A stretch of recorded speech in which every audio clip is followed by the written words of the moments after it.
नमोऽस्तु ते व्यासविशालबुद्धे फुल्लारविन्दायतपत्रनेत्रे येन त्वया भारततैलपूर्णं प्रज्वालितो ज्ञानमयः प्रदीपः। आप सभी धर्मावलंबियों को, सभी भक्तजनों को मेरा प्यार भरा राधे राधे। सभी को जय श्री राम। कुछ विगत दिनों से बहुत ज़्यादा सुनने में आ रहा है, ब्राह्मण वैसा, ब्राह्मण ऐसा, ब्राह्मण लूट रहा है, ब्राह्मण का कोई काम नहीं पृथ्वी में। बहुत दिनों से ऐसा सुनने में आ रहा है। आया तो मैं लेट हूँ इस विषय को लेकर, लेकिन बिना मंथन किए किसी बात को रखना सही नहीं रहता है। इसलिए मैंने विचार किया कि पहले बातों का मंथन करना चाहिए कि बातों का सही तात्पर्य क्या है और क्या सार निकलेगा। इसके बाद ही अपनी बात को समाज में रखना चाहिए। तो मुझे जहाँ तक लगता है कि आप लोग मेरी बातों का समर्थन करेंगे और सम्मान करेंगे। मैं आपको बता दूं कि ब्राह्मण है तो एक मनुष्य, लेकिन ब्राह्मण कोई साधारण नहीं है। ब्राह्मण कोई साधारण मनुष्य नहीं है। ब्राह्मण बालकपन से ही न जाने अपने कितनों सुखों को त्याग कर गुरुकुल में रहकर वेदाध्ययन करता है। अपने परिवारजनों को छोड़कर, माता पिता को छोड़कर 7 वर्ष तक रहकर वेदाध्ययन करता है। इसके बाद कहीं जाकर वो सुयोग्य ब्राह्मण बनता है। जन्मना ब्राह्मणों के या संस्कारा द्विज उच्यते याभिर्च वदेत विप्रा त्रिभिः श्रोत्रिय उच्यते। कोई जन्म से ब्राह्मण नहीं होता है, अपने संस्कारों से ब्राह्मण बनता है। ब्राह्मण को द्विज क्यों कहा जाता है? ब्राह्मण को द्विज इसलिए कहा जाता है, द्वाभ्याम जायते इति द्विजः, मतलब जिसका दोबारा जन्म हुआ हो उसे ब्राह्मण कहा जाता है, उसे द्विज कहा जाता है।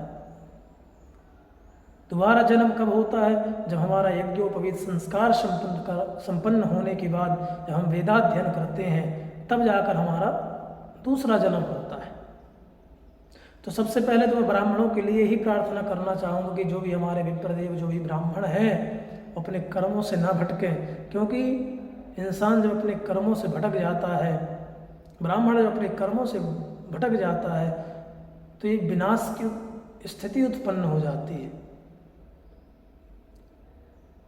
अपना संध्या वंदन, नित्य कर्म, संविधा दान, ये सब ब्राह्मणों को नित्य नियमित जरूर करना चाहिए। गृहस्थों को वैश्वदेव याग इत्यादि ये सब करना चाहिए, तभी आप समाज में पूजे जाएंगे। और एक प्रार्थना और है मेरी कि जो भी आप पूजन पाठ करवाते हैं लोगों से, ब्राह्मणों से पूजन पाठ करवाते हैं, तो आप भी उसका चुनाव सही तरीके से करें। क्योंकि ब्राह्मण यदि वेद मंत्रों का गलत पाठ करता है तो उसका गलत ही प्रभाव पड़ता है। मंत्रो हीना स्वरतो वर्णतो वा मिथ्या प्रयुक्तो न तमर्थमाह सबाग वज्रो यजमानम हिनस्ति यतेन्द्र शत्रो स्वरतोपराधात्। ब्राह्मण जब मंत्रों का गलत स्वर से गलत पाठ करता है तो उसका गलत ही तात्पर्य और गलत ही उसका फल प्राप्त होता है, अनर्थ होता है। मैं ये नहीं कहता आप ब्राह्मणों को सर्वदा पूजन करिए, ब्राह्मण पूजनीय है। आपके जो कुल पुरोहित है उनका पूजन करिए, पूरा सम्मान करिए, लेकिन आप अनुष्ठान, पूजन पाठ, यज्ञ, हवन आप उन्हीं ब्राह्मण से करवाइए जो शास्त्रोक्त विधि विधान से वेद का पाठन किया हो।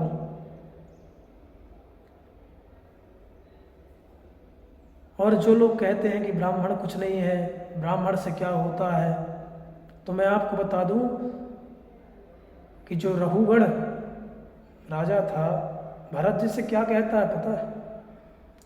नाहं विसंके सुरराज वज्रान त्रयक्षशूलान्नयमस्य दण्डात् नाग्निर्क सोमा निलवित्तपास्रा छंके वृषं ब्रह्मकुलावमानात्।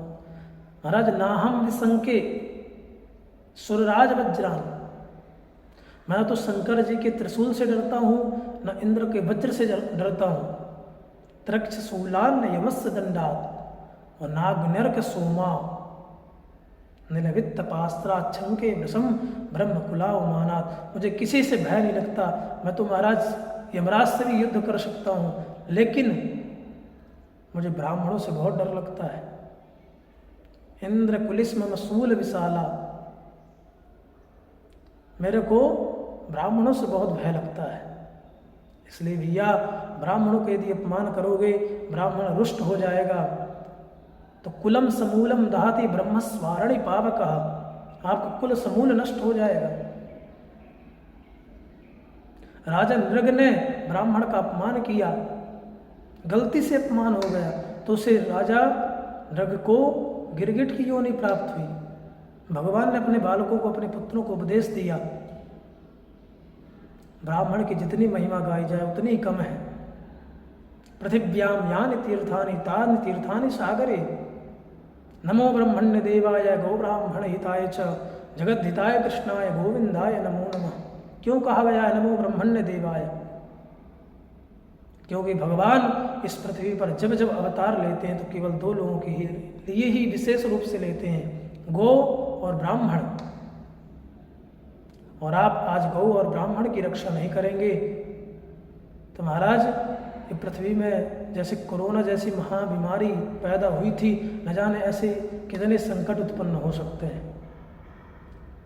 ये सावधानी का समय है, सावधान हो जाएं।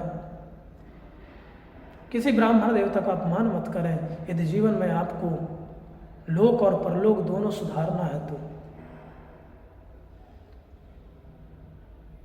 दूसरी बात यह है कि जो कहते हैं ब्राह्मण लूटते हैं, महाराज भाई साहब, ब्राह्मण आपके कर्म कांड कराकर, आपका सत्यनारायण पूजन कराकर 10 रुपये जो आप दक्षिणा देते हो उसके बल पर ब्राह्मण जीवित नहीं है।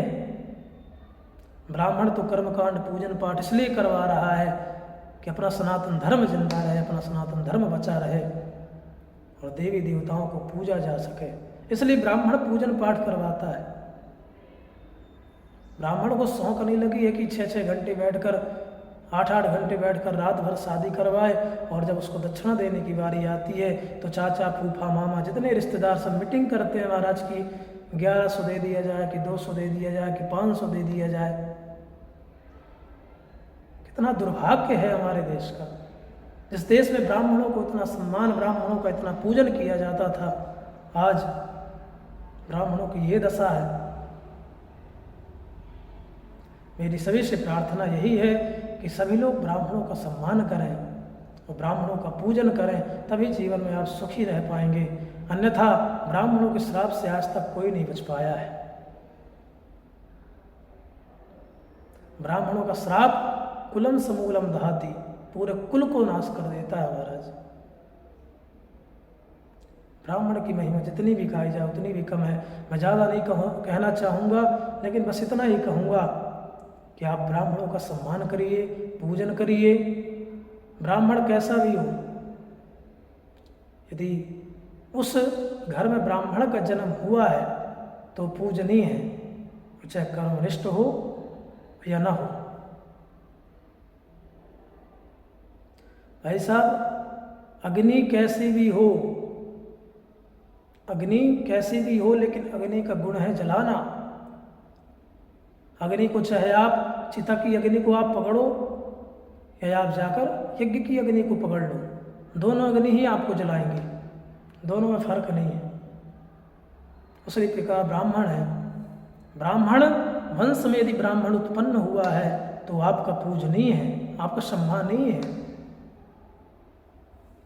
इसलिए मुझे आशा है कि आप लोग मेरी बातों को समझेंगे, मेरी बातों का समर्थन करेंगे और ब्राह्मणों का सम्मान करें, और इसी में सबका सार है। इतना ही कहकर मैं अपनी वाणी को विराम दूंगा और आगे जो वीडियो मैं अपलोड करूँगा उसमें ब्राह्मण क्षत्रिय वैश्य शूद्र इन चारों वर्णों का कर्म क्या है इस विषय में आप लोगों को बताना चाहूँगा। और तभी तक के लिए जय श्री राधे, जय श्री श्याम।